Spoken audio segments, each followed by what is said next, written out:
আৰু মেথছ অৰ্থাৎ কোনোবা আহিব লাগিব, কোনোবা যাব লাগিব, অৰ্থাৎ মেথছ মেকিং হ'ব লাগিব।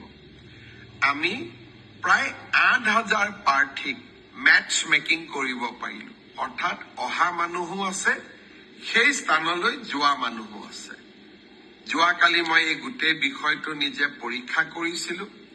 মই আপোনালোকক জনাব খুজিছো যে জুন মাহৰ প্ৰথম সপ্তাহত আমি পৰ্টেলৰ জৰিয়তে যিসকল যোগ্য হ'ল তেওঁলোকৰ ট্ৰান্সফাৰ অৰ্ডাৰসমূহ আমি মুকলি কৰি দিম।